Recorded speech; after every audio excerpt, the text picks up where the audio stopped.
Primera de Corintios, capítulo 12. El mensaje de esta noche es el tercer mensaje acerca del tema de los dones del cuerpo.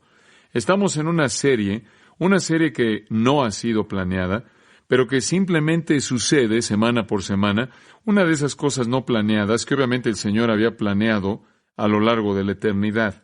Estamos en el tercer mensaje de los dones del cuerpo.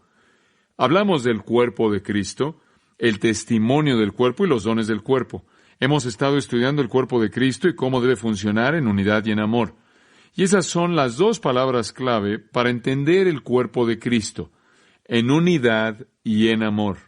Y si funciona en unidad y en amor, va a ser edificado, va a madurar, va a estar edificando. Y por el cuerpo de Cristo, al usar la palabra o el término el cuerpo de Cristo, queremos referirnos a todos los cristianos amándose y sirviéndose los unos a los otros y de esta manera siendo edificados. Y cuando somos edificados en ese tipo de unidad y en ese tipo de amor, entonces nuestro testimonio al mundo será eficaz. Eso es lo que Jesús quiso decir cuando dijo, oro porque sean uno, para que el mundo conozca que el Padre me ha enviado. Nuestro testimonio depende de la unidad y el amor. Ahora, para que el cuerpo sea edificado, para que pueda dar testimonio, Dios le ha dado al cuerpo ciertas cosas. En primer lugar, Él le ha dado a ciertos hombres dotados, apóstoles, profetas, evangelistas, pastores y maestros. Él no solo le ha dado ciertos hombres dotados, sino que ha dado ciertos dones de gracia o ciertos dones espirituales a cada uno de los creyentes. Y hemos estado hablando acerca de estos dones, y a través de estos dones, a todo creyente, el Espíritu Santo se manifiesta a sí mismo al cuerpo entero. Ahora, si usted está entrando en este momento, en este punto de la serie, lo alentaría a que escuche los sermones que hemos estado estudiando y sepa usted dónde estamos para que usted entienda este tema que tiene una importancia absolutamente crítica. Ahora, hemos estado hablando entonces de los dones a través de los cuales el Espíritu ministra al cuerpo. Entonces Dios ha dado dos cosas al cuerpo de Cristo. Hombres dotados, especialmente llamados apóstoles, profetas, fueron ministerios de fundación y han cesado. Y después seguidos por evangelistas, maestro y predicador. No solo hombres dotados, sino dones. Y cada uno de los creyentes tienen ciertos dones mediante los cuales ministran el uno al otro para llevar a la madurez completa al cuerpo entero. Ahora, hemos estado estudiando estos dones y también hemos estado estudiando los principios mediante los cuales los dones funcionan.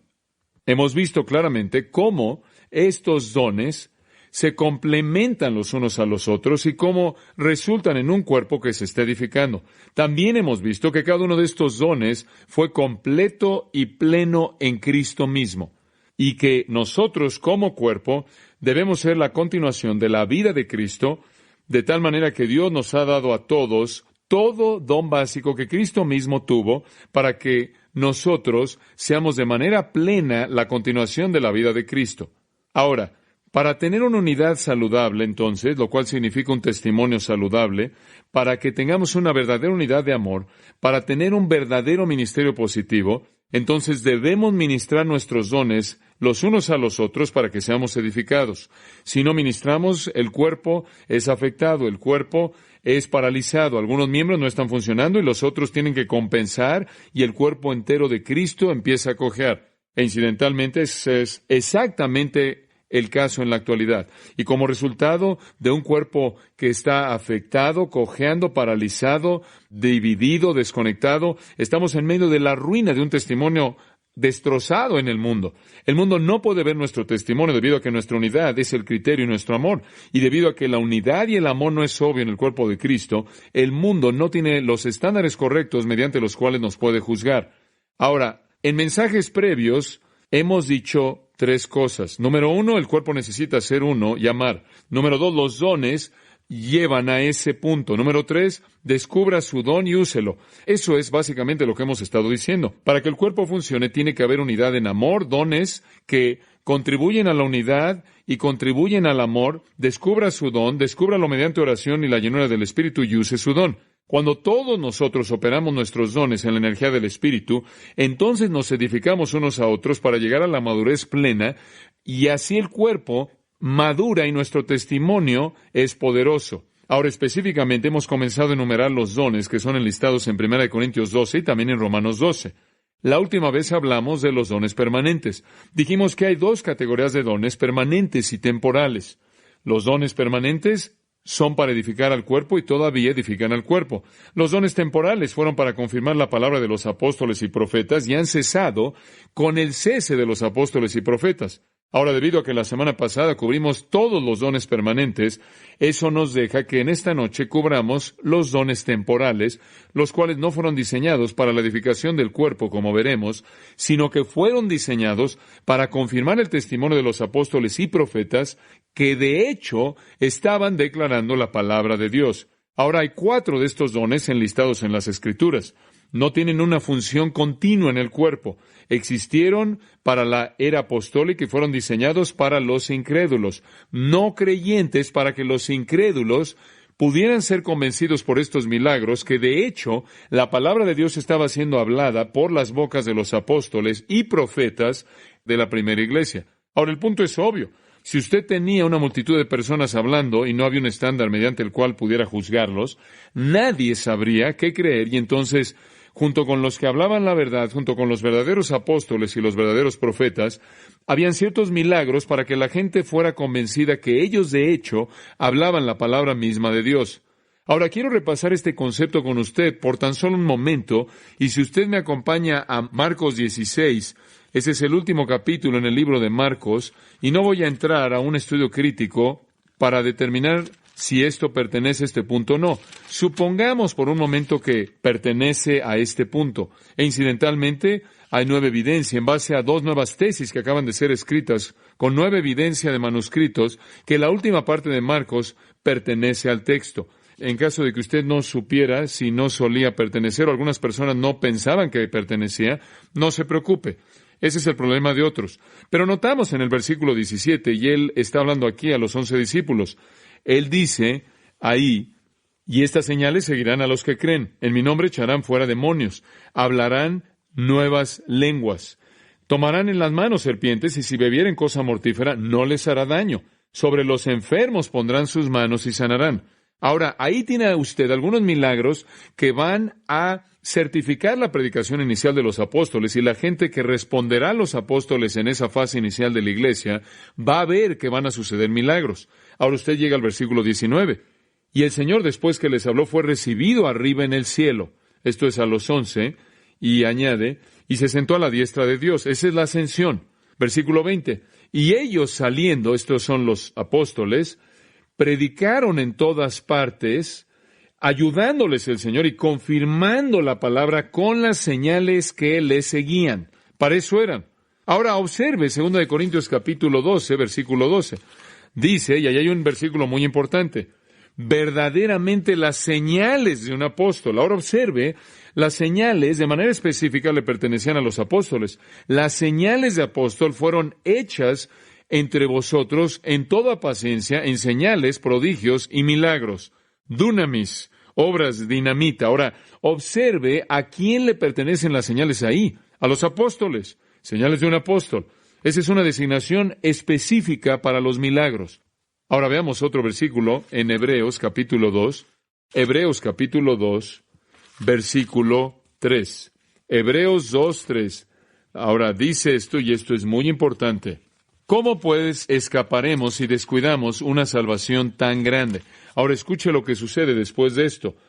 La cual, habiendo sido anunciada primeramente por el Señor, ¿acaso el mensaje de salvación no fue inicialmente hablado por Cristo mismo? Claro, nos fue confirmada por los que oyeron. ¿Y quiénes serían? Los apóstoles. Testificando Dios juntamente con ellos. ¿A quién se refiere los ellos? A los apóstoles. Con señales y prodigios y diversos milagros y repartimientos, y aquí está la clave, del Espíritu Santo según su voluntad. Ahora, ahí lo tiene, amigos míos. Los apóstoles hicieron milagros para confirmar la palabra. Los milagros de hecho le pertenecen a los apóstoles, y aquí dice que ciertos repartimientos o dones del Espíritu fueron para los apóstoles. Ahora, cuando usted llega a 1 Corintios 12 y ve los dones milagrosos, usted sabe entonces que esos son los dones de los que se habla como las señales, prodigios y milagros que le pertenecen a los apóstoles con el propósito de confirmar la palabra y establecer su veracidad en las mentes de las personas que no tenían otro estándar. Y como usted puede ver, esto es realmente lo que Nicodemo quiso decir cuando vino a Jesús y dijo, yo sé que tú vienes de Dios porque ningún hombre puede hacer ¿qué? Las cosas que tú haces, excepto porque Dios estuviera con él. En otras palabras, las señales y milagros en la vida de Cristo certificaron el hecho de que él estaba hablando por parte de Dios. Y lo mismo fue el caso de los primeros apóstoles. No tenían otro estándar. No había palabra escrita de Dios. Todavía no estaba el estándar acumulado del Nuevo Testamento. Entonces las señales se volvieron la confirmación de la palabra. Esas señales debían ratificar o establecer la verdad. Ahora, en la primera iglesia, este era un componente necesario de la predicación y enseñanza de los apóstoles y los primeros profetas. E incidentalmente, estos dones fueron evidentemente transmitidos de los apóstoles a otros profetas de la primera iglesia al imponerles las manos. No hay indicación en ningún lugar en el Nuevo Testamento de que una persona tuviera esos dones fuera de que se llevara a cabo mediante la imposición de las manos de los apóstoles. Entonces, fue un ministerio directo dirigido a los apóstoles y los profetas iniciales de la primera iglesia. Warfield, uno de los más brillantes eruditos bíblicos que jamás vivió, dijo lo siguiente, y cito, estos dones milagrosos fueron parte de las credenciales de los apóstoles como agentes con autoridad por parte de Dios al establecer la iglesia. Su función de esta manera los confinó de manera distintiva a la iglesia apostólica y de manera necesaria dejaron de existir con ella. Fin de la cita.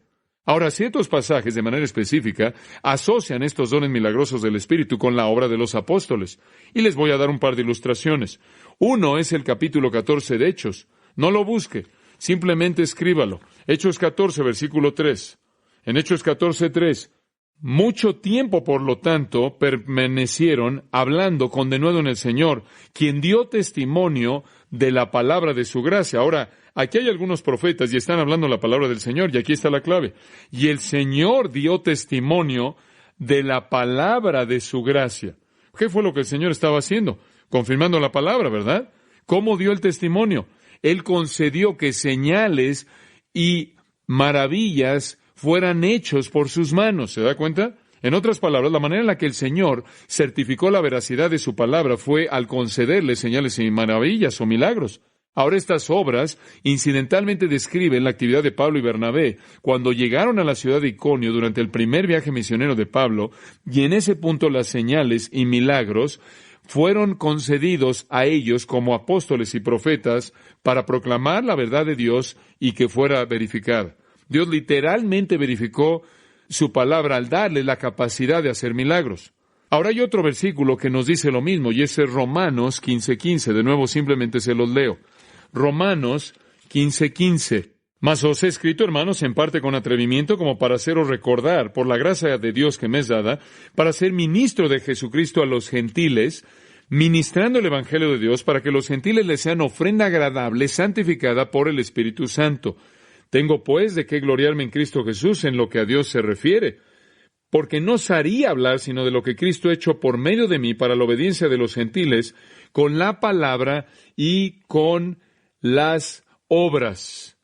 En otras palabras, solo estoy hablando lo que Cristo me dice que hable. Pablo dice, ahora observe esto, y él reitera de nuevo, porque no osaría hablar sino de lo que Cristo ha hecho por medio de mí para la obediencia de los gentiles, con la palabra, escuche esto, y con las obras. Y aquí está la clave, con potencia de señales y prodigios. En otras palabras, Pablo dice, mi ministerio es verificado mediante las señales y prodigios. Esta área entera de milagros no tenía nada que ver con los creyentes. Tenían que confirmar la palabra a los incrédulos. Ese es el punto. Muy bien, entonces a partir de esos pasajes hemos aprendido que el propósito y función de los dones milagrosos especiales del Espíritu era de certificar a los apóstoles como mensajeros verdaderos del Dios verdadero y de esta manera confirmar el Evangelio de salvación en la mente de los incrédulos. Incidentalmente, como un aspecto satélite, también ayudó a los creyentes a tener más fe cuando ellos veían esos milagros. Ahora, quiero añadir rápidamente que la iglesia en la actualidad ya no necesita este tipo de confirmación. No necesitamos milagros como un estándar mediante el cual verificamos la declaración de alguien. No necesitamos que alguien se ponga de pie y le predique y después haga un milagro y entonces así sepamos que él está hablando la verdad. Tenemos otro estándar. ¿Y cuál es? La palabra de Dios. Cuando alguien se pone de pie a predicar, no tenemos que esperar un milagro. Meramente lo evaluamos a la luz de la palabra de Dios. Si él encaja con la palabra de Dios, ese es el estándar. Si no, entonces sabemos que no es un verdadero maestro, sino un maestro falso. No necesitamos milagros de confirmación. Aquí está nuestra confirmación. Juzgamos mediante la palabra de Dios. Recuerdo Lucas capítulo 16, versículo 31, cuando la palabra dice, si no oyen a Moisés y a los profetas, tampoco se persuadirán, aunque uno se levantare de los muertos. Si la palabra de Dios como estándar no es lo suficiente en su mente, si no es la suficiente evidencia para ellos, los milagros no van a servirles.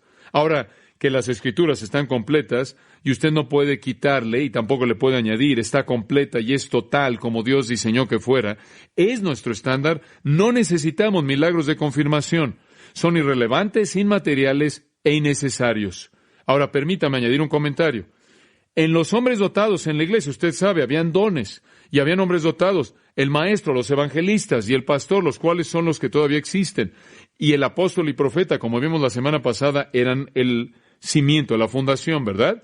Y usted no coloca el cimiento en el piso 20. Entonces, pertenecen al primer siglo. Pero en los hombres dotados todavía está el ministerio continuo que edifica el cuerpo. No hay un don de confirmación milagroso que se menciona en Efesios 4, en donde los hombres dotados son mencionados. En ninguna de las cartas de Pablo, de Corintios en adelante, Corintios es la única que menciona estos, en ninguna otra de las cartas de Pablo, él dice que los pastores, evangelistas o maestros deben tener alguno de estos tipos de dones. Ahora, amigo mío, si esos dones eran los dones de confirmación de la palabra y todavía los necesitamos, entonces le pertenecerán a los hombres que predicaran la palabra, ¿no es cierto? ¿Cuál sería el punto de dar dones de confirmación a personas que no son predicadores? No tendría sentido. Si de hecho estos dones todavía existieran, entonces deberían pertenecerle a los más grandes predicadores y maestros en el mundo, porque ellos son los hombres que están hablando y son los hombres cuyo mensaje debe ser confirmado, ¿no es cierto? Y entonces si esos dones todavía existieran, pertenecerían a maestros bíblicos dotados, no a personas que están errando en su doctrina y conduciendo una especie de emocionalismo extraño bajo una tienda de campaña. Y usted puede ver el mundo que nos rodea y no va a encontrar a un solo maestro bíblico dotado en el grupo de aquellos que promueven una teología dispensacionalista premilenarista que tiene algo que ver con este tipo de dones. No hay ninguno. De hecho, hay una unanimidad total de acuerdo en que estos dones no pertenecen a nuestro día. Siempre hubieron dones de confirmación para que los incrédulos confirmaran o verificaran la palabra. Y como consecuencia, si todavía estuvieran existiendo en la actualidad, no le pertenecerán a mujeres en primer lugar, porque las mujeres deben guardar silencio en la iglesia. Y eso está en 1 Corintios 14 y se refiere a las lenguas. Y amigos míos, si eso se llevara a cabo, 95% del movimiento terminaría. Y entonces los dones de confirmación, si fueran dones legítimos, pertenecerían a grandes maestros bíblicos y, como contraste, no les pertenece a ellos. No son los que son los curanderos autoestilizados o los que dicen hacer milagros en absoluto. Entonces, hemos visto que los dones de señales fueron para la época apostólica y cuando los apóstoles y profetas los usaron, eran para confirmar la palabra, y cuando los apóstoles y profetas dejaron de existir, también dejó de existir la necesidad de confirmación porque la Biblia entonces se volvió en el estándar. Esos dones nunca fueron diseñados en ningún momento para que le pertenecieran a la edificación del cuerpo. No son parte de ello en absoluto. Muy bien. Ahora veamos 4 de los dones temporales de señales específicos. Y están aquí para nosotros en el versículo 10. Y algunos repetidos en el versículo 28, los puede ver. Número 1 es el don de milagros, versículo 10. A otro el hacer milagros. Ahora, ¿cuál es el don de milagros? Vamos a hablar de esto por un momento. Decir que los milagros han cesado no sería verdad, y quiero apurarme a decir eso. Cuando digo que el don de milagros ha cesado, no quiero decir que Dios ya no hace milagros. Dios es el Dios de los milagros. Dios está haciendo milagros el día de hoy por todos lados. No creo que pase un solo día en el que no vemos a Dios hacer un milagro en nuestras propias vidas. Los milagros suceden por todo nuestro alrededor. El milagro más grande que Dios jamás hizo fue tomar a un alma enferma, degenerada, pecaminosa, camino al infierno, y la volteó y le dio vida de tal manera que se convierte en un ciudadano del cielo. Ese es el milagro más grande que jamás Dios hizo y lo hace constantemente. Y hay otros milagros, todo tipo de milagros que Dios hace. Eso no quiere decir que el don de milagros existe todavía. No es un don a través de una persona ya en la actualidad. Dios todavía hace milagros mediante su diseño soberano como resultado de la oración, pero no es lo mismo como el don apostólico de milagros. Ahora, nuestro Señor, y permítame hablar de esto por un momento, nuestro Señor hizo muchos diferentes tipos de milagros, incluyendo el resucitar a los muertos. Y estas fueron pruebas de su deidad. Eran para verificar que Él era el Mesías. Eran para corroborar su declaración de que Él era el Hijo de Dios. Por ejemplo, como vimos en esta mañana, Él dijo, yo soy el pan de vida, y Él hizo pan. Él dijo, yo soy agua viva, y Él hablaría de un agua que Él podía dar que era como ninguna otra agua.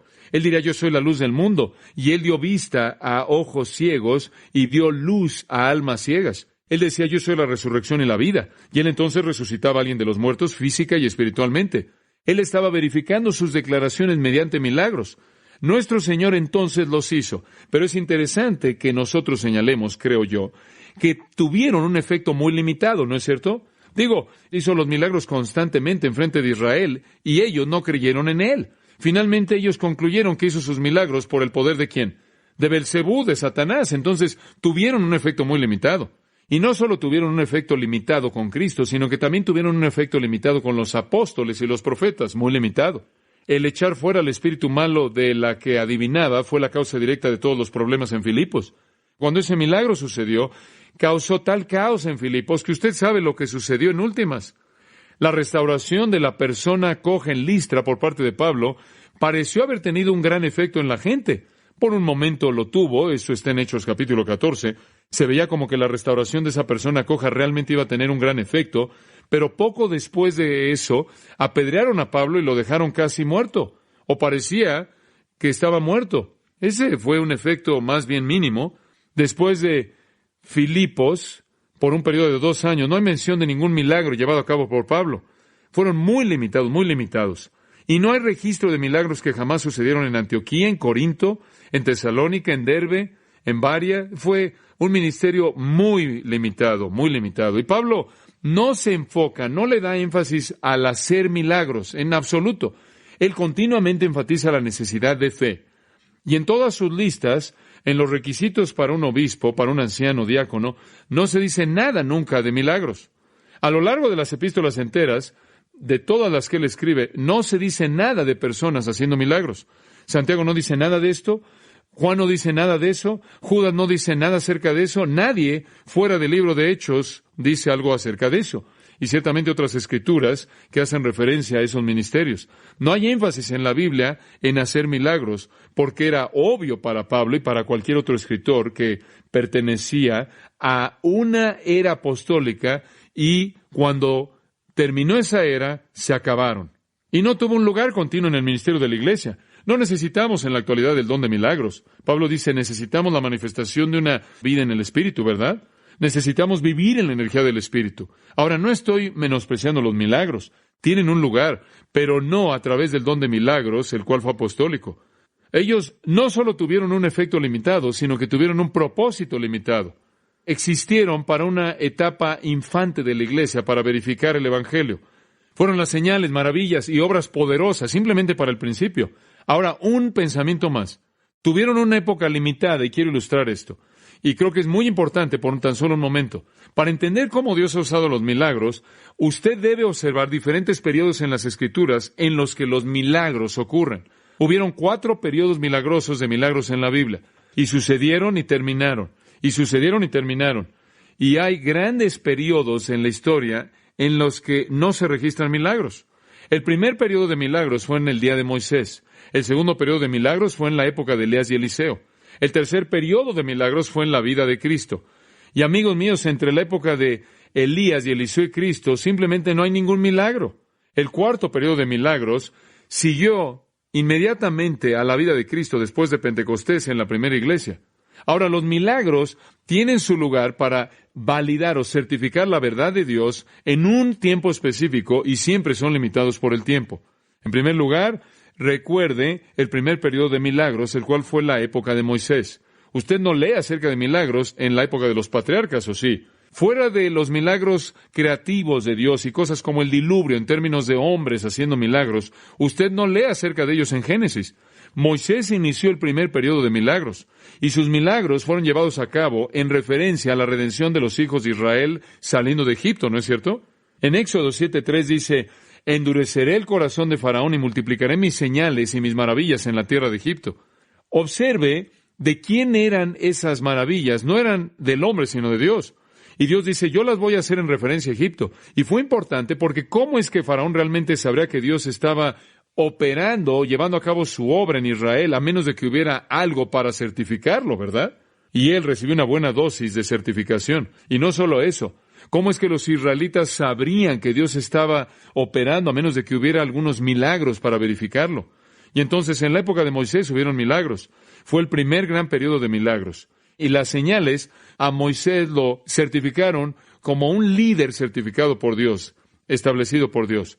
Y esta no es una regla inviolable. Hay algunos puntos durante otros periodos en medio de estos grandes periodos en los que Dios hacía algo milagroso, pero específicamente fueron a través de milagros individuales y realmente fueron bastante limitados este periodo.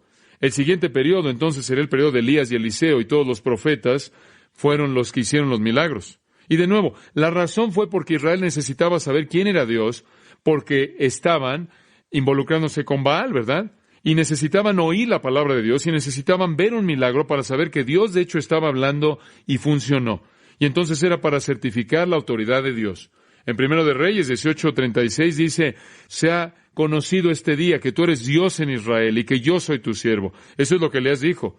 ¿Y cómo es que Dios lo dio a conocer? Por un milagro.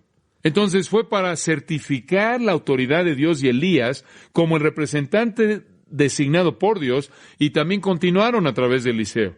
Después usted tiene un periodo de años y años, pasan siglos en los que los milagros ni siquiera son parte de nada y de pronto reaparecen en la persona de Cristo, la tercera etapa de milagros. Cristo y sus apóstoles, Lucas 11:20, Cristo dijo, y yo si con el dedo de Dios echo fuera demonios, sin duda alguna el reino de Dios ha venido a vosotros. En otras palabras, Cristo quería que los hombres supieran que Él había llegado para ofrecerles el reino y Él trajo junto con esto algunos milagros para probar que esto de hecho era por parte de Dios. Los milagros que Cristo hizo sustanciaron su persona y certificaron el ofrecimiento del reino. Y los milagros, claro, de los apóstoles certificaron que Jesús de hecho era su Mesías. Después tiene usted el cuarto periodo de milagros, los apóstoles de la primera iglesia. Y de nuevo, eso fue para corroborarle a los incrédulos el testimonio de Dios. Ahora, en cada caso fue para un incrédulo. Israel y Egipto incrédulos. Dios necesitaba certificar con un milagro, ¿verdad? En Egipto, Faraón tampoco creyó en Dios. Los milagros fueron para verificar la existencia de Dios. El segundo periodo, bajo Elías y Eliseo, de nuevo Israel, e incredulidad y adoración de Baal, los milagros vinieron para probar la palabra de Dios al incrédulo. En la vida de Cristo, Él vino, los milagros vinieron para certificar su deidad en frente de la incredulidad de Israel. En la primera iglesia, los apóstoles y profetas hicieron milagros para verificar al mundo que de hecho ellos estaban hablando las palabras de Dios. Siempre, en cada uno de esos cuatro periodos, los milagros fueron para verificar que Dios estaba involucrado, que Dios estaba hablando y que la verificación fue directamente apuntada a los incrédulos. Y claro, como un comentario al margen y claro, como un propósito secundario, obviamente, fortalecerá la fe de un creyente. Pero el propósito fue para los incrédulos. Y entonces, en cada caso de los cuatro periodos de milagros, los milagros fueron llevados a cabo en un contexto de incredulidad diseñados para ser una certificación para los incrédulos. Fuera Faraón incrédulo, los egipcios incrédulos, o los judíos incrédulos, o los gentiles incrédulos. Ahora, cuando llegamos al cuarto periodo en el libro de los Hechos, descubrimos que están ahí exactamente para el mismo propósito. Y en 1 Corintios 14, Pablo dice, así, de manera que las lenguas, como ilustración, son señal para el incrédulo. Obviamente, todos los demás también. Entonces, los milagros siempre han sido temporales en cualquier época, y cuando se completó el Nuevo Testamento, las Escrituras del Nuevo Testamento, se acabó su época. La certificación de cualquier ministro deja de ser milagros y se vuelve la palabra de Dios. Y si un hombre se adhiere a la palabra de Dios, entonces él es certificado, ¿no es cierto? Ahora, quisiera añadir rápidamente que Dios todavía está haciendo milagros en la actualidad, pero no para certificar su palabra. Él los está haciendo de manera independiente de cualquier don de cualquier hombre, sino más bien en respuesta a la fe y la oración y conforme a su propio diseño soberano. El segundo don milagroso es el don de sanidades o de curaciones. Si usted observa ahí en el versículo 30, habla del don de sanidades. El don de sanidades era la capacidad de sanar o de curar cuando la oportunidad se presentaba, cuando un hombre de hecho tenía el don para curar a la gente. Ahora, no era su propio poder. ¿Se acuerda usted de Pedro y Juan? Dijeron en el nombre de Jesús de Nazaret que levántate y anda. En el nombre de Jesús de Nazaret, levántate y anda. Nunca fue su propio poder, sino que tuvieron la capacidad de llamar, de invocar el poder de Cristo en cualquier momento para curar. Este fue el don de curación y siempre ha sido realizado para verificar la palabra. Siempre fue un don de confirmación para un incrédulo. Ahora, no estoy diciendo que la curación ha cesado. Sería torpe decir eso. La curación se sigue llevando a cabo, ¿no es cierto? Dios está curando. La gente son milagros de la gracia de Dios y de la curación, de la sanidad. Usted sabe, hemos orado por gente y Dios los está sanando de enfermedades cuando han ido más allá del punto de la ayuda médica. Claro que Dios todavía sana, pero el don de sanidad cesó en la era apostólica. Dios en la actualidad sana en su voluntad soberana y en respuesta a la oración de fe, ¿no es cierto? E incidentalmente creo que hay un don que produce la sanidad. Usted sabe, no es el don de sanidad. ¿Sabe cuál es? Es el don de fe. El don de fe es lo mismo como el don de la oración y creo que es un don que resulta en sanidad, en curación, porque Dios oye y responde la oración. Y como dije antes, si el don de sanidad todavía existiera, pertenecería a personas que son maestros de la palabra, pero en lugar de esto, la gente que dice tener el don de curación no sabe distinguir la A de la B de la Biblia. Tienen la teología más confusa y mezclada. En cierta manera son los supervendedores autodesignados operando en base a su desempeño. Y cuando usted los confronte con doctrina sana, probablemente no podrían digerirla. Dice usted, bueno, ¿qué hay acerca de tal o cual persona? Los he visto y alguien obviamente se sanó. Yo no negaré la sanidad de alguien, la curación de alguien. Quizás esa persona cree que tiene el don de sanidad y lo que realmente tiene es el don de fe. Y es Dios respondiendo a su oración, no su poder y no su don. Yo no tengo problema en explicar los casos. Lo único que quiero hacer es orientar la teología y dejar que Dios se preocupe por lo que sucede en cada caso individual. Eso no es para mí el juzgar. Lo único que quiero hacer es que mi teología sea correcta. Y como dije antes, si hay un don de sanidad, pertenecerá a los maestros bíblicos y no será para confirmar su enseñanza y su predicación, sino en lugar de esto, supuestamente le pertenece a personas que son tan ignorantes de la palabra de Dios que es una vergüenza, que están ahí por todos lados, saturados o controlados por una especie de emocionalismo que no tiene nada de profundidad. Pero el don apostólico de sanidad ha cesado. Y quiero mostrarle algo acerca de eso. Los escritores del Nuevo Testamento lo sabían. Ellos sabían que venía a su fin. Inclusive en los últimos años del ministerio de los apóstoles, este don comienza a desaparecer. Y usted sabe, inclusive en los últimos años del ministerio de los apóstoles, la gente que estaba enferma se quedó enferma. Dios se rehusó a sanar a Pablo. Timoteo estaba enfermo. Probablemente él tenía una úlcera. ¿Sabe lo que Pablo le dijo? Vete a buscar al que tiene el don de sanidad. No, le dijo, toma un poco de vino por causa de tu estómago. ¿Qué quiere decir eso? Eso significa que la medicina está operando y el don de sanidad está saliendo. Y en 2 de Timoteo 4:20 hay un hombre llamado Trófimo que se quedó enfermo en Mileto. Estar en Mileto no tiene nada que ver con estar enfermo, pero simplemente resulta que él estaba ahí y Pablo lo dejó ahí y dice que a Trófimo dejé enfermo. Entonces, Pablo tenía el don de sanidad y él había sanado previamente, pero si el don de sanidad fuera algo tan importante, ¿acaso Pablo no lo habría ejercido para ayudarle a Trófimo? ¿Les faltaba fe? No, no les faltaba fe. Alguien siempre dice, bueno, yo sé que alguien fue sanado, gracias a Dios. Conozco algunas personas que fueron sanadas también, pero no fue ningún hombre el que lo hizo. Fue el diseño de Dios. Ahora, permítame decirle esto. En primer lugar, creo que hay algunos de ustedes que dicen que todas estas supuestas curaciones se llevan a cabo y existen.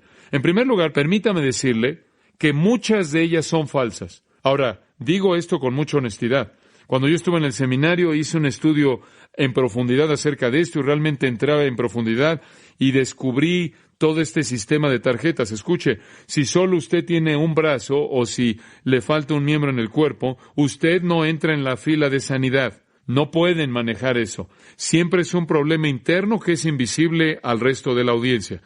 Y piensa en el hecho de que la Clínica Mayo hace algunos años atrás hizo la declaración de que el 85% de todas las personas enfermas están enfermas porque creen que están enfermas. Entonces tiene usted a mucha gente con quien trabajar. 85% de las enfermedades tienen una causa psicosomática y eso no es ningún milagro, sino que más bien es agradable que alguien pueda convencerlos de que no están enfermos. En tercer lugar, permítame decirle esto. Yo creo que Satanás provee muchas de las supuestas sanidades. Y digo esto, si un hombre tiene el don de sanidad, ¿qué está haciendo ahí en una tienda de campaña? ¿Por qué no está en el hospital? Si realmente tuviera el don de sanidad, ¿por qué no simplemente sale al pasillo y sana? Bueno, las ofrendas no son buenas en el hospital. Ahora, algunas veces puede haber una verdadera cura porque Dios ha respondido a la oración. Y no estoy metiendo a todos en el mismo grupo. Me acuerdo de leer acerca de una historia de un hombre llamado Cole, que un pequeño niño se le acercó. Esto fue cuando estaba yo estudiando en Havinen, Florida, y un pequeño niño era parapléjico y tenía ciertos aparatos en sus piernas y tenía unos 10 años de edad. Y estuvieron empujando esto, diciendo que estas cosas, y la gente estaba gritando, y le dijeron a la mamá, quítale los aparatos de sus piernas. Y la madre, claro, en medio del emocionalismo, le quitó los aparatos, y el niño, de hecho, dio 3 pasos, y todo el mundo entró en una histeria. Bueno, simplemente fue un proceso de la mente sobre la materia. Él dijo, nunca le vuelva a poner esos aparatos en las piernas del niño. Y en 2 semanas entró la gangrena, y llevó al niño al hospital y el doctor dijo, si usted hubiera llegado aquí un día después, hubiéramos tenido que cortarle ambas piernas. Bueno, más fraude salió y el hombre eventualmente terminó en la cárcel. Cuando hay curación, amigos míos, no es porque un hombre lo hizo, es porque Dios diseñó hacerlo en su soberanía en respuesta a la oración de fe. Ahora, usted dice, ¿crees tú que todos los que están sanando ahí están haciéndolo por dinero y son unos farsantes? No, creo que quizás hay algunos que realmente creen, que realmente se han convencido que es real. Y después creo que hay otros que creen que son sanadores, pero realmente tienen el don de fe. Y las cosas realmente suceden porque tienen el poder de la oración. Pero no es el don de sanidad, de curación. Simplemente no entienden su teología.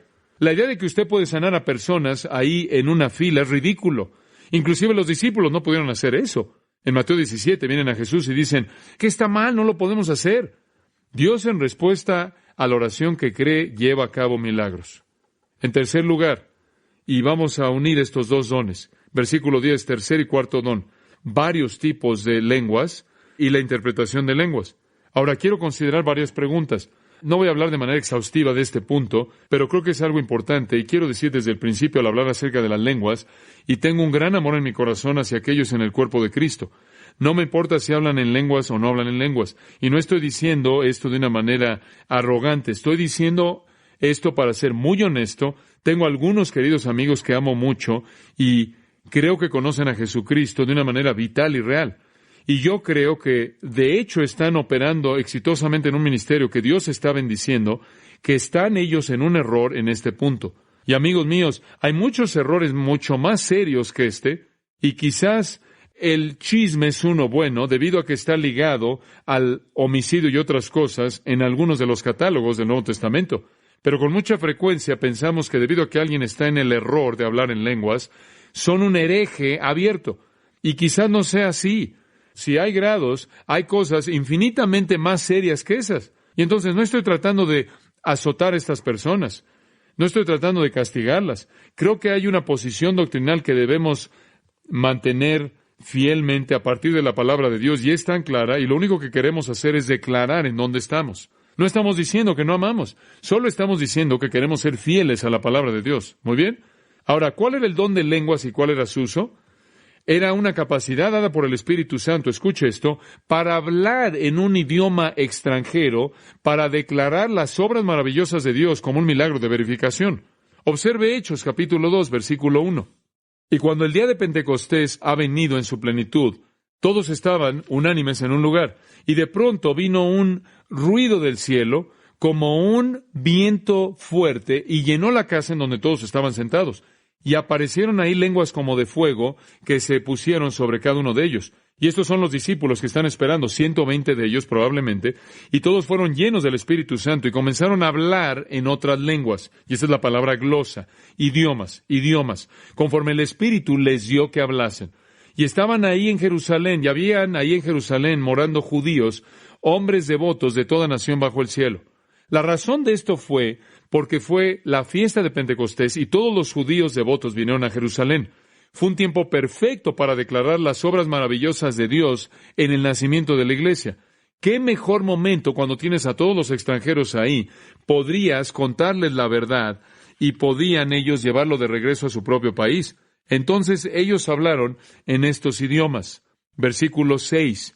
Y hecho este estruendo, se juntó la multitud y estaban confusos, porque cada uno les oía hablar en su propia lengua. Escuche, no hubo tiempo para meterse en una escuela de lenguas, lingüista. Y Dios proveyó un milagro mediante el cual ellos pudieran hablar a toda persona en su propio idioma y declarar las maravillosas obras de Dios. ¿Y cuál fue la obra más maravillosa que Dios jamás hizo? Enviar a Jesucristo a morir y ser resucitado. Yo estoy seguro de que ese fue el contenido de lo que ellos declararon. Y el milagro y la manera en la que ellos certificaron esta verdad, ¿no es cierto?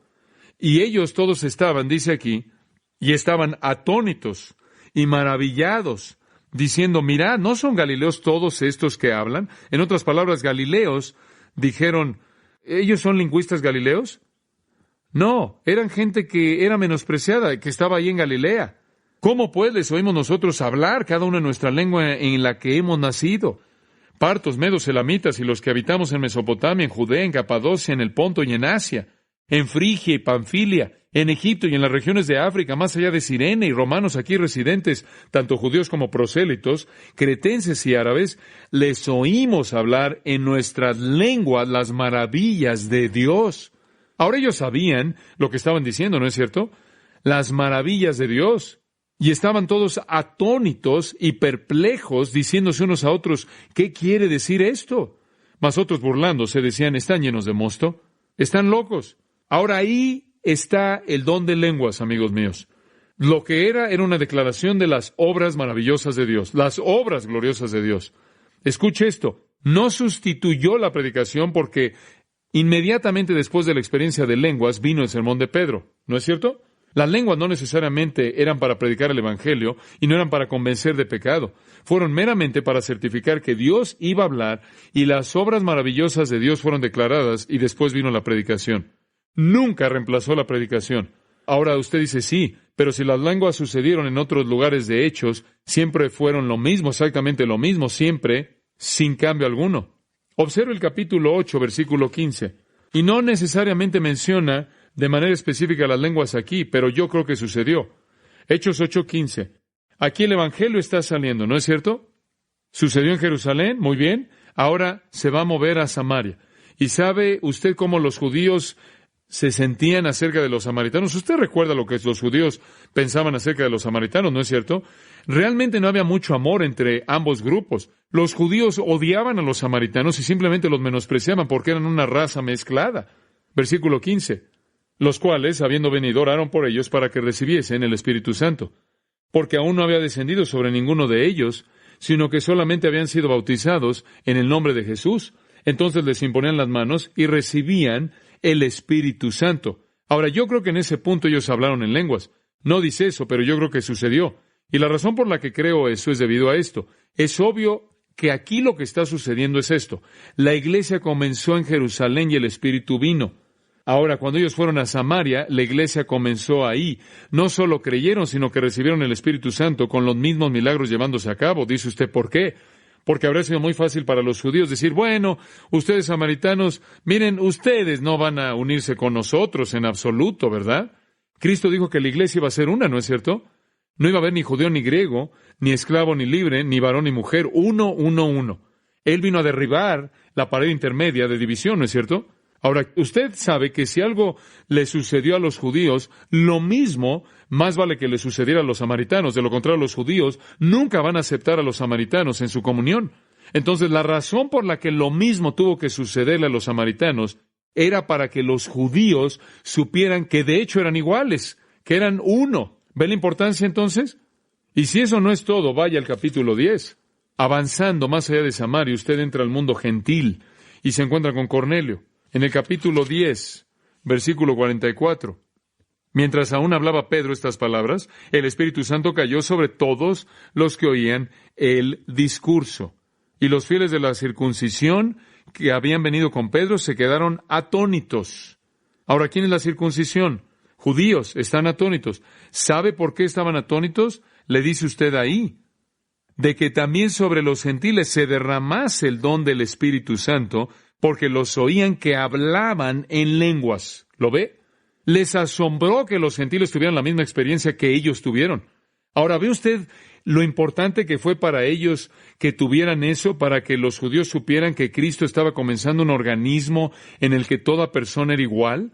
Fuera uno judío, samaritano, gentil, todos eran uno en Cristo, y entonces el mismo milagro sucedió en cada punto.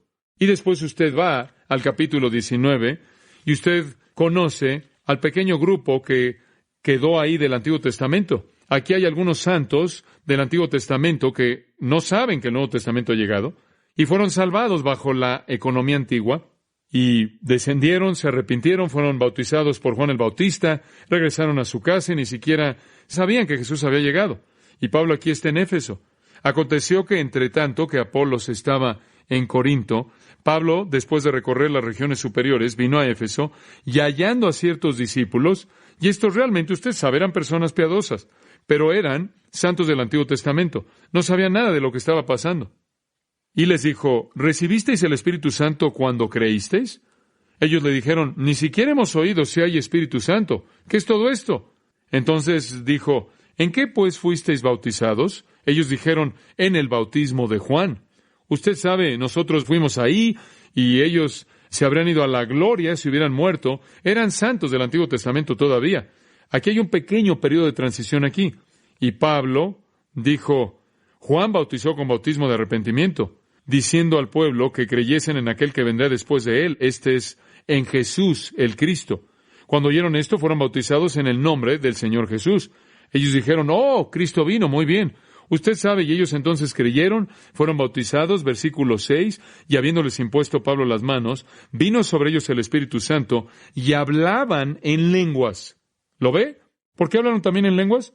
Porque necesitaba que ocurriera el mismo milagro que ocurrió con los judíos para que todos ellos entendieran que eran uno. No habría niveles de desigualdad. ¿Ve usted lo importante que es esto? Realmente crítico.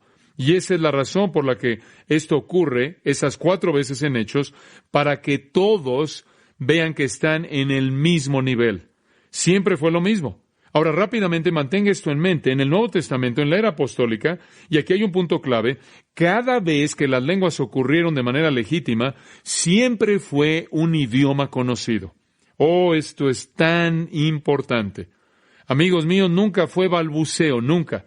Siempre fue un idioma extranjero conocido, aunque el orador no lo conocía. Dice usted, ¿cómo sabes esto? Bueno, porque en Hechos capítulo 2 dice que todos esos fueron idiomas, ¿no es cierto? Porque la palabra glosa significa idioma. Porque en Hechos 10, lo acabamos de leer, dice que estaban glorificando a Dios. ¿Cómo supieron que estaban glorificando a Dios a menos de que estuvieran hablando en un idioma que ellos entendieron? Siempre fue un idioma conocido. Hechos 11 y 2 versículos. Permítame leérselos. Versículos 15 y 17. Los voy a leer al revés, comenzando en el versículo 17. Si Dios, pues, les concedió también el mismo don que a nosotros que hemos creído en el Señor Jesucristo. Pedro aquí está reportando su experiencia gentil con Cornelio y dice, ¿saben una cosa? ¿Saben que esos gentiles recibieron el mismo don que recibimos? Y ahora, si eran idiomas conocidos en Hechos 2, cuando los judíos lo recibieron y los gentiles recibieron lo mismo, ¿qué fue entonces lo que recibieron? Idiomas conocidos, mismo don. Y Hechos 19:5, es lo mismo con los discípulos de Juan. Dice las mismas palabras de nuevo. Permítame darle otra razón. Si usted está en 1 Corintios 12, notará que en el versículo 10 dice diversos géneros de lenguas. ¿Ve eso ahí? Diversos géneros. La palabra géneros es la palabra ginás, de la cual obtenemos nuestra palabra genio o género.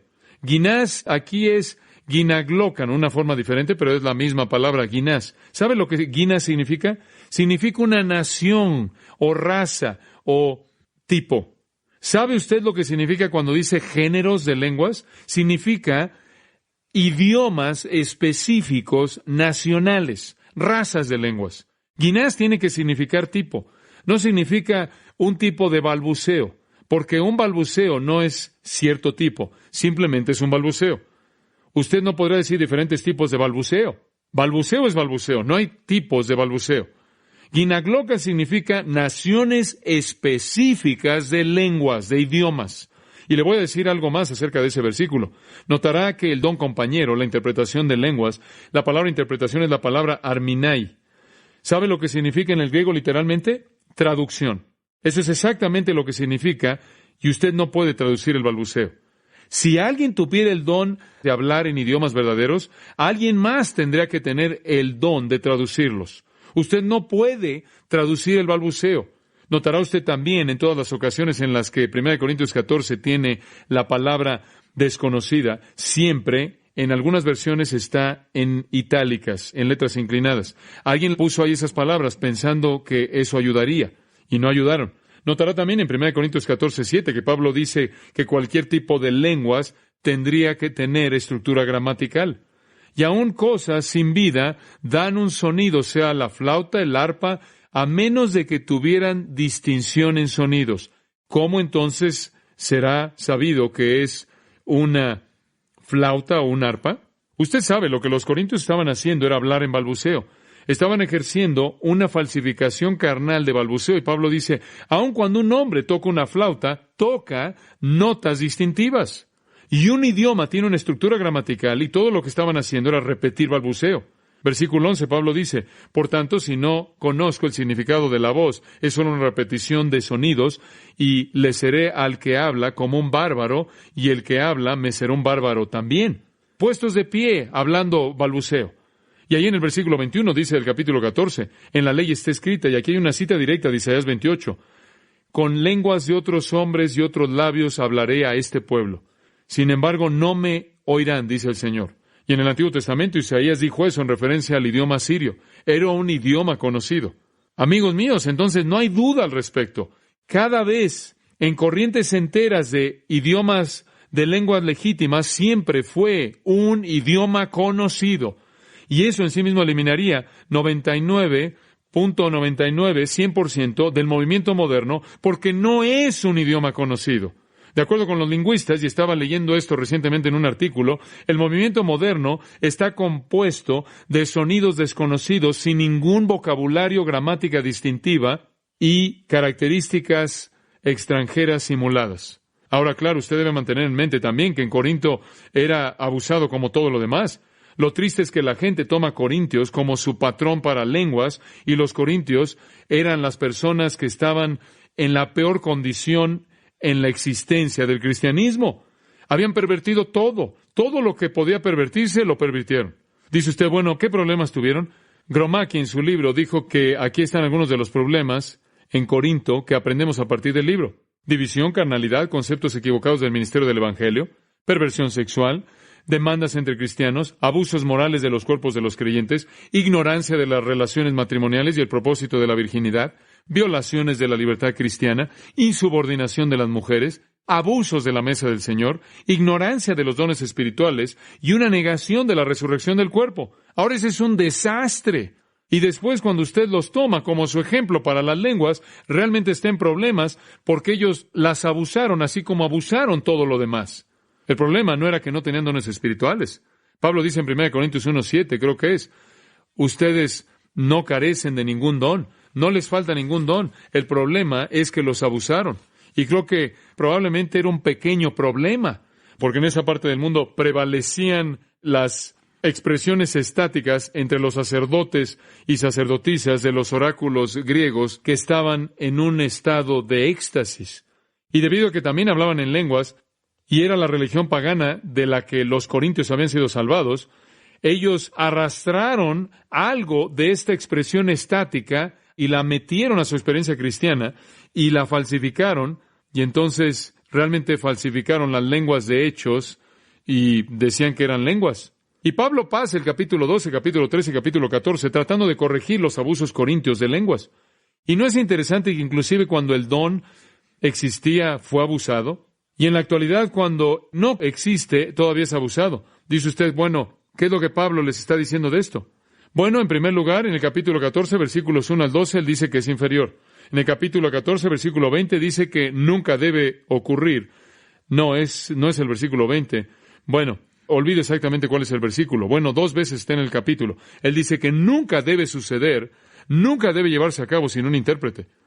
Más adelante en el capítulo, él habla acerca del hecho que siempre debe estar subordinado a la predicación, que la predicación es siempre lo más importante. Versículo 22, las lenguas son por señal, no a los que creen. No hay punto para la edificación del cuerpo, sino para los que no creen. Pero la predicación no sirve para los que no creen, sino para los que creen. Y ahí está la prioridad de la predicación. Versículo 23, si pues toda la iglesia se reúne en un solo lugar, y todos hablan en lenguas y entran indoctos o incrédulos, ¿no dirán que estáis locos?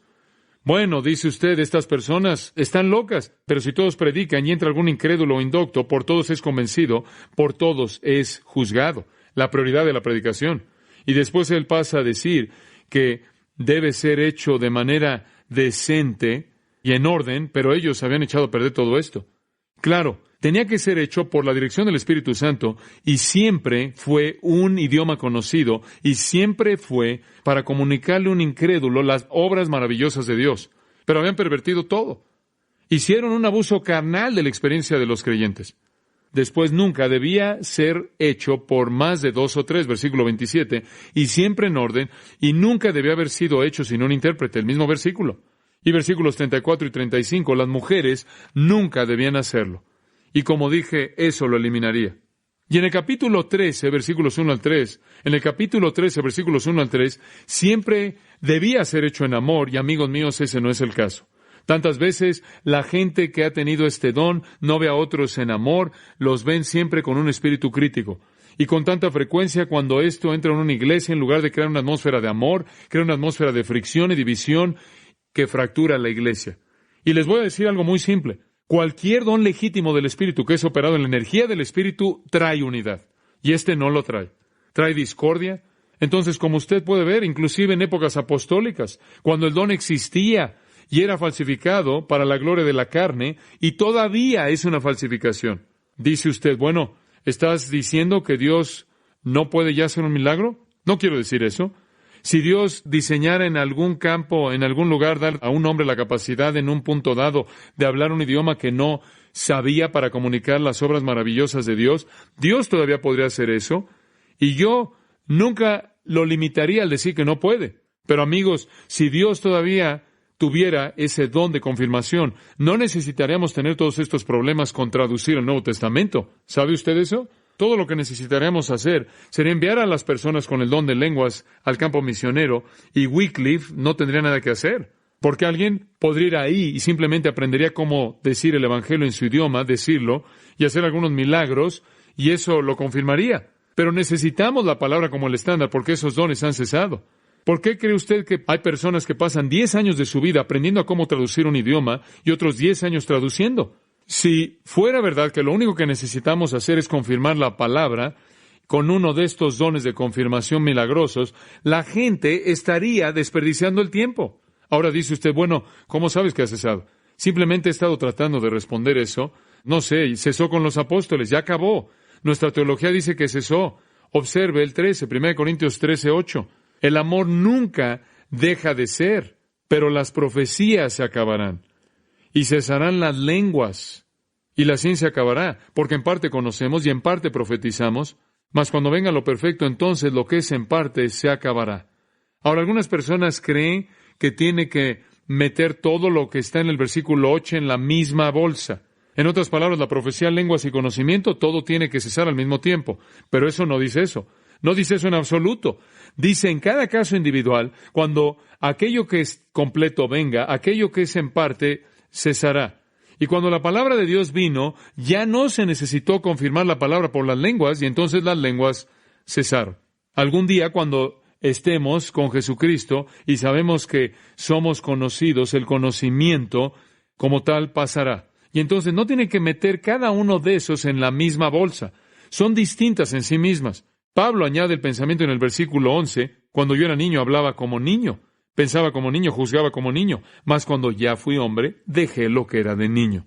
En otras palabras, cuando lo final, maduro, venga, no hay necesidad para la estructura infantil y las lenguas y todos estos dones que fueron para la etapa infantil de la iglesia. Pero cuando la iglesia se volvió adulta y tuvo como estándar la palabra de Dios, todas las herramientas de su etapa infantil cesaron o dejaron de ser necesarias. Fueron dadas a la iglesia en su infancia. Y esa es la razón por la que digo que quizás en algún campo extranjero, en donde hay una iglesia en estado infante, Dios puede permitir que los milagros se lleven a cabo, milagros que no veríamos en la iglesia como la conocemos. Pentecost, en su libro, dice que cualquier iglesia en la actualidad que dice que es necesario tener lenguas está confesando infancia espiritual e ignorancia de las Escrituras. Fin de la cita. Y Corinto no era diferente de eso. 1 Corintios capítulo 3, y yo, hermanos, no pude hablaros como espirituales, sino como a carnales, como infantes en Cristo. Y aquí estaban los bebés ejerciendo este don falsificado. ¿Y sabe usted que en ninguna otra iglesia en el Nuevo Testamento encontramos referencia a estos dones? No solo nuestra teología entonces nos dice que han cesado, sino también la historia.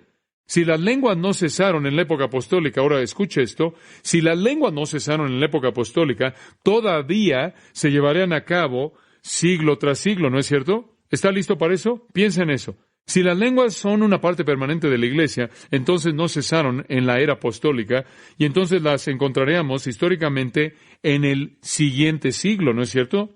Nada más que no lo encontramos. No hay absolutamente un caso genuino de lengua registrado en la era entera postapostólica.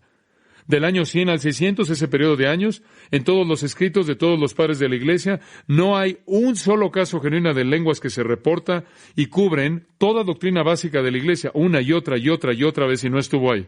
El testimonio de hombres como Justino Mártir, Orígenes, Crisóstomo, inclusive Agustín, ni siquiera mencionan esto como existiendo. E incidentalmente, en los 3 siglos que siguieron a la era apostólica, solo hay 2 referencias a lenguas. Eso es todo. Una ocasión cuando un hombre llamado Montano habló en lenguas. Y la otra ocasión fue Tertuliano, y Tertuliano fue discípulo de Montano. Y en caso de que usted quiera saber qué tipo de hombre fue Montano, él era considerado por la iglesia como un hereje poseído por demonios, y él decía ser el único vocero a través del cual el Espíritu Santo hablaba. Esas son las únicas 2 ocasiones de lenguas en 600 años en la iglesia, en todos sus escritos. Ahora, si fue un don permanente, ¿qué hizo el Señor? ¿Dejó a la iglesia cojeando por 600 años en una etapa de crecimiento crítico? No creo. Durante la época oscura, durante los siguientes años, en las épocas de oscuridad espiritual, las lenguas volvieron a ser un poco revividas y fueron revividas en la Iglesia Católica. Y después siguieron y encontramos un grupo llamado los Shakers, los sacudidores. Y los Shakers era una secta comunista. Eran célibes. Es interesante que eran célibes porque su madre, su líder, era la madre Ann Lee. Y ella dijo que la segunda venida fue cumplida en ella. Bueno, debido a que eran célibes, murieron bastante rápido. El 7º artículo de fe en el mormonismo declara que los mormones hablan en lenguas. Entonces, en la era postapostólica, durante 600 años, el hablar en lenguas cesó. En la Edad Media y en el periodo de la Reforma, de alrededor del 590 al 1650, los católicos romanos dijeron que hubieron ciertas ocasiones en las que hubieron lenguas, todas conectadas con la oscuridad de esa época oscura, sin tener relación alguna con una experiencia vital con Cristo. En el periodo posreforma de 1650 a 1900, una corriente de lenguas se llevó a cabo en todo tipo de sectas raras, extrañas, ninguna de ellas ortodoxas. Los Shakers, los sacudidores de la madre Ann Lee, los Jansonitas, los Irwinitas, los mormones, etcétera, etcétera. Y el movimiento moderno de lenguas, como lo conocemos, nació en 1914. Durante 1800 años no hubieron lenguas. Ahora, ¿qué pasó? La Biblia dice que cesaron. La historia dice que cesaron. El establecimiento en 1914 de un movimiento en torno a las lenguas comenzó con lo que conocemos en la actualidad como el pentecostalismo. El nuevo pentecostalismo, el neopentecostalismo, el cual estamos viendo en todas estas denominaciones, realmente, en cierta mente, está desvaneciéndose un poco en la actualidad, pero realmente emergió, estaba en su flor, nació en Van Nuys, California, el 3 de abril de 1960, en la Iglesia Episcopal de San Marcos. Eso comenzó lo que es conocido como la glosolalia moderna, el movimiento moderno de lenguas. Ahora, amigos, si esta es una continuación del verdadero don, ¿qué pasó durante 1800 años? La ausencia casi total de lenguas en la iglesia durante 1800 años difícilmente es compatible con la declaración de que Dios quiso que el don fuera permanente. Y no fue así. Dice usted, bueno, ¿cuál es el don que en la actualidad se está llevando a cabo? Bueno, yo creo que la gente con mucha frecuencia es sincera, con mucha frecuencia no lo es. Creo que algunos de ellos realmente creen que es algo maravilloso. Creo que algunos de ellos creen que simplemente están presentando un show, están simplemente actuando. Yo no creo que usted puede meterlos a todos en el mismo grupo, pero creo que hay explicaciones para ello de manera psicológica, como fraude y también satánicas. Y cuando usted comienza a examinarlo, junto con las técnicas, es casi simplemente, bueno, permítame leerle lo que uno dice. Christensen, al escribir, y él es un promotor de el movimiento moderno de lenguas, dice esto: así es como usted debe hablar en lenguas. Incidentalmente hay un pequeño libro, un folleto, que habla de los 10 pasos para hablar en lenguas. Y dice lo siguiente, y cito: simplemente usted entra al silencio y determina no hablar una sílaba de cualquier idioma que usted ha aprendido. Fin de la cita. Si esa no es una buena manera de permitir que algún demonio controle su cerebro, no sé lo que es. Y de regreso a la cita. Sus pensamientos están enfocados en Cristo y después simplemente usted levanta o eleva su voz y habla confiando en que el Señor tome el sonido que usted le da y lo conforme en un idioma como balbuceo. Fin de la cita. De hecho, Bristin en su artículo dice, es bueno para comenzar si repite va, una y otra vez rápidamente. El balbuceo es una palabra que ocurre varias veces en este tipo de patrón. Y eso es algo interesante. Eso es muy interesante. Porque me gusta lo que Pablo dice en 1 Corintios 13:11. Cuando yo era niño hablaba como niño, pensaba como niño, juzgaba como niño. Mas cuando ya fui hombre no dije va. Capítulo 14, versículo 15. ¿Qué es? Dice aquí Pablo en el 14:15. ¿Qué pues? Aquí hay un versículo importante. Oraré con el Espíritu, pero oraré también con el entendimiento. Usted no le habla a Dios en su cerebro. Versículo 20, hermanos, no seáis niños en el modo de pensar.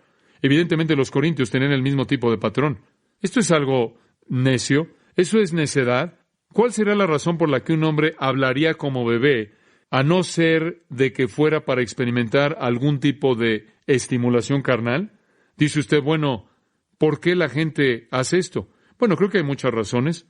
Número 1, es un alejamiento de la interpretación bíblica sistemática. Simplemente es todo lo que conocen, y alguien los convence de que esto es lo que deben hacer.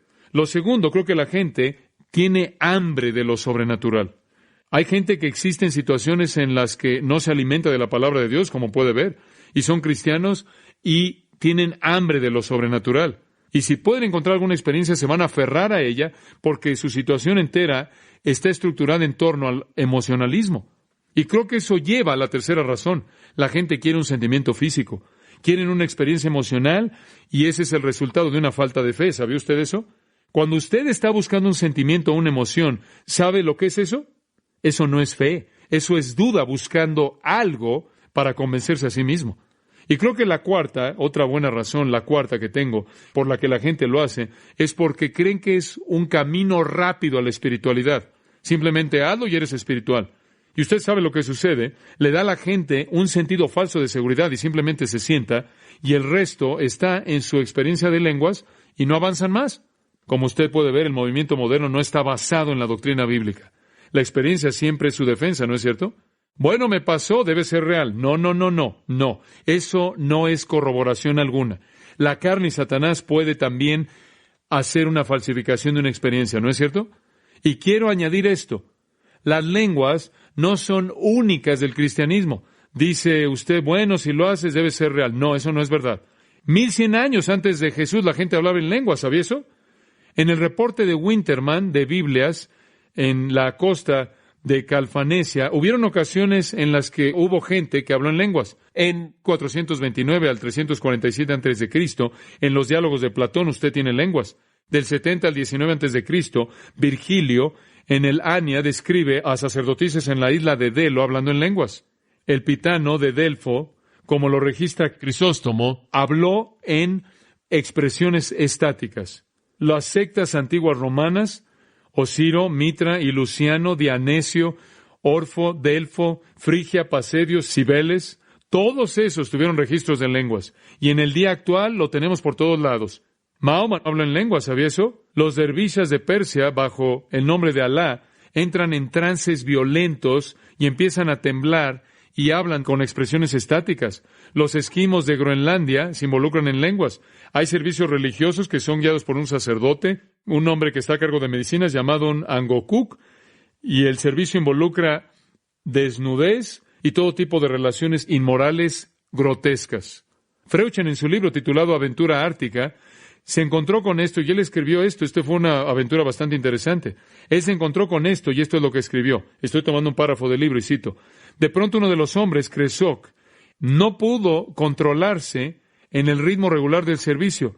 Él empezó a saltar sobre sus pies, haciendo ruidos como de un pájaro y también aullando como lobo. En un estado de éxtasis, él y la niña Evalu comenzaron a gritar en un idioma que no podía entender. Si hay algo así como hablar en lenguas, yo lo oí entonces. Fin de la cita.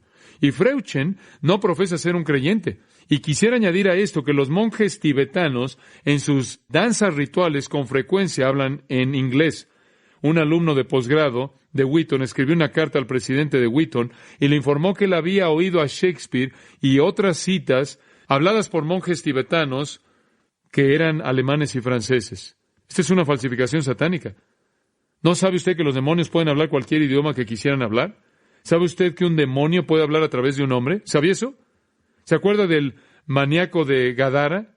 Jesús le habló a él y los demonios respondían. ¿Qué idioma cree usted que esos demonios estaban hablando? Estaban hablando el idioma que el hombre habló. Pueden hablar cualquier idioma que quieran. Escuchen, amigos, el movimiento moderno viola toda la teología. Confunde la doctrina del bautismo del Espíritu Santo. Y usted no puede basar un verdadero movimiento en una doctrina falsa. Dicen que la venida de lenguas es el bautismo del Espíritu y no es así. 1 Corintios 12:13 dice que todos fuimos bautizados por un Espíritu en un cuerpo. Eso es lo que sucede en la salvación. Eso no es algo continuo. No hay escritura alguna para defender eso.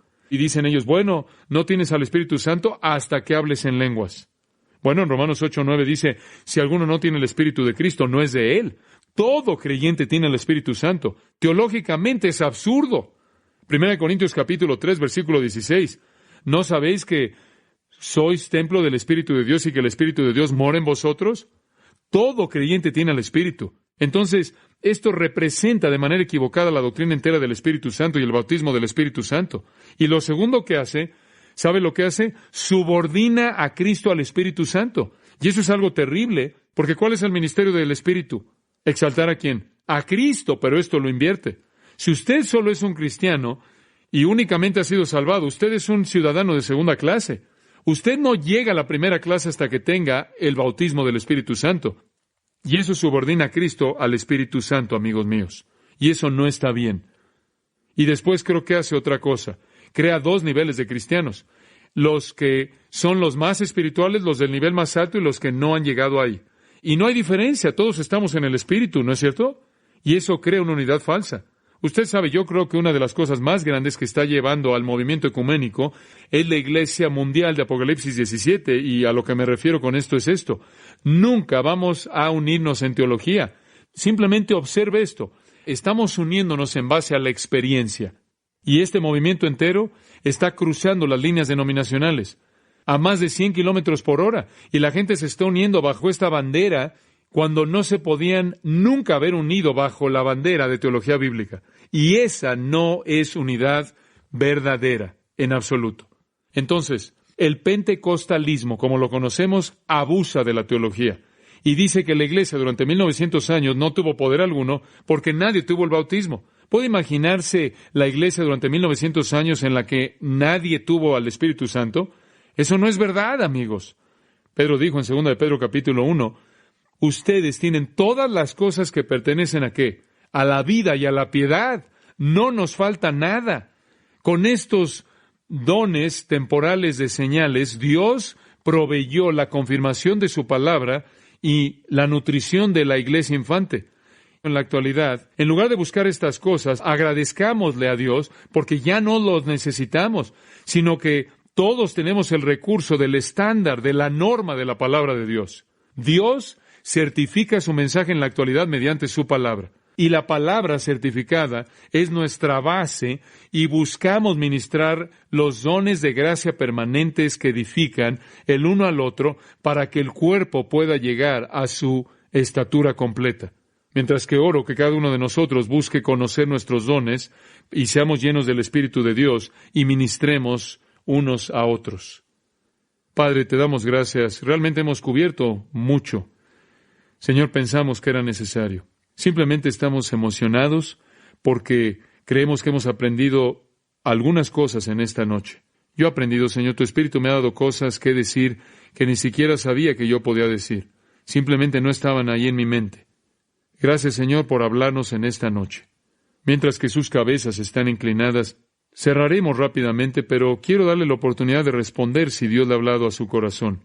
Como dije, todo lo que dije en esta noche lo dije en amor, no burlándome, no riéndome de nadie. Usted me conoce, y usted me conoce bastante como para saber que tengo un hambre porque la gente entienda la palabra de Dios y la interprete correctamente. Y mi corazón anhela servir a estas personas que no entienden. Que Dios las bendiga. Mi corazón se rompe porque estas personas no están disfrutando de la madurez y la están sustituyendo con una falsificación. Necesitamos orar por ellos y amarlos y mostrarles el estudio de la palabra de Dios y que eso es madurez verdadera.